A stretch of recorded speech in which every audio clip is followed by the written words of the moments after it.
के छात्र, आज आप सभी के समक्ष भ्रष्टाचार के विषय पर अपना दृष्टिकोण प्रस्तुत करना चाहती हूँ। सबसे पहले, ये भ्रष्टाचार, गद्दारी है क्या? ये गद्दारी, धोखेबाजी है क्या? कोई बता सकता है? गद्दारी एक ऐसी चीज है जो एक इंसान से इंसान का टैग ही छीन ले। गद्दारी एक ऐसी चीज है जो इंसान को एक जीता हुआ लाश बना दे। गद्दारी एक ऐसी बीमारी है जो इंसान को बहुत नुकसान पहुंचा सकती है। गद्दारी जैसी बीमारी का एक ही इलाज है, वो है ईमानदारी। अब अगर हम किसी भी बीमारी का इलाज ना करवाएं तो वो कितनी नुकसान पहुंचा सकती है, वो हमें पता है। तो अगर उसी तरीके से गद्दारी जैसी फैलती हुई बीमारी का अगर हम इलाज ना करवाएं तो वो हमें कितनी नुकसान पहुंचा सकती है, इसका अंदाजा हम लगा सकते हैं। गद्दारी को या फिर भ्रष्टाचार को मैं अंग्रेजी में बोलूँ तो चीटिंग या करप्शन, आप समझ गए होंगे। इसके बाद हमें ये भी पता रहता है कि हम गलत कर रहे हैं, पर फिर भी हम गलत ही क्यों करते रहते हैं जब हमें पता है कि हम गलत हैं।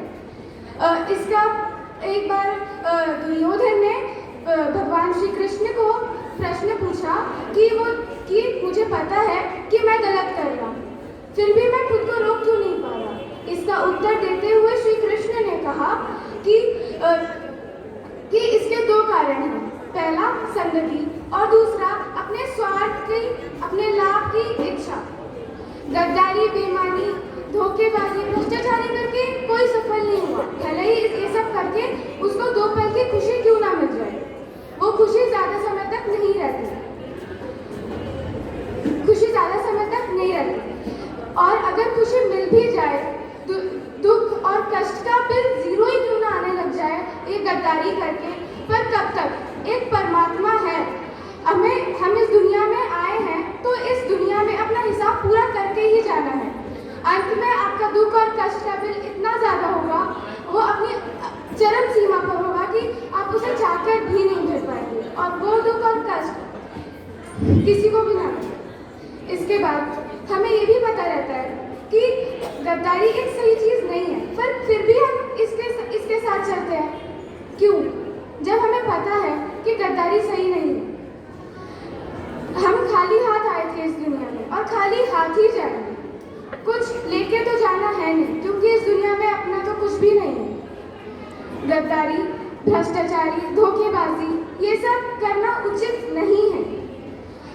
हम लोगों को ठगकर भले ही हम कुछ भी कमा लें। आजकल तो हर एक जगह गद्दारी है, क्लास में, स्कूल में, घर पे, बाहर, हर जगह। कोई इससे धन कमा रहा है तो कोई और कुछ, कोई खुशी के लिए गद्दारी कर रहा है, कोई अपने लाभ के लिए। पर अगर हम गद्दारी लोगों को ठग कर धन कमाते हैं तो वो कितने देर तक हमारे साथ रहेगा? लोगों को ठग कर तो धन कमाता है, पापों की गठरी सर पे बंधवाता है। जब अंत समय होगा तो बड़ा पछताएगा, तेरा ये धन आखिर कुछ काम ना आएगा। जैसा करेगा वैसा भरना पड़ेगा, आखिर में कुछ तेरे हाथ ना आएगा। बेईमानी, गद्दारी, धोखेबाजी, भ्रष्टाचारी, ये सब है कहाँ? ये कोई चीज नहीं है जो बाहर से घूम के आ रही है, ये हमारे भीतर ही है।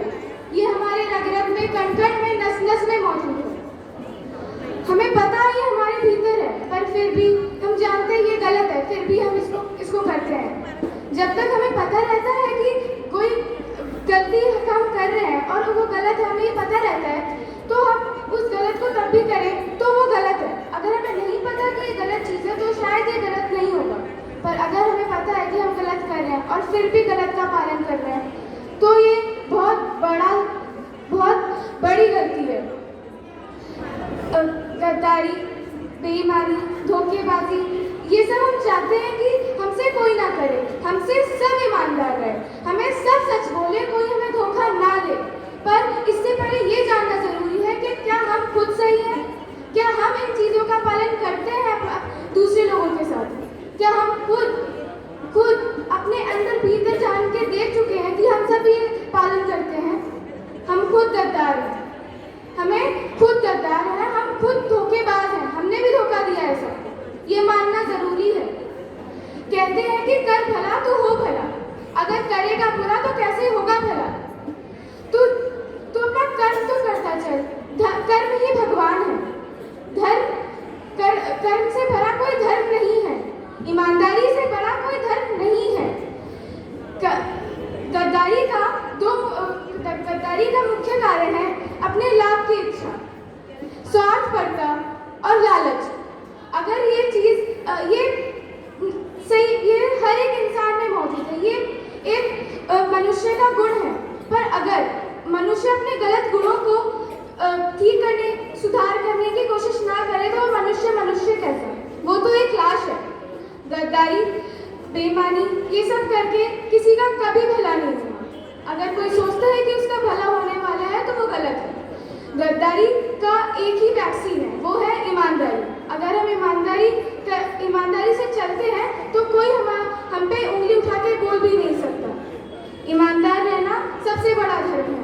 धन्यवाद। आपका दिन शुभ।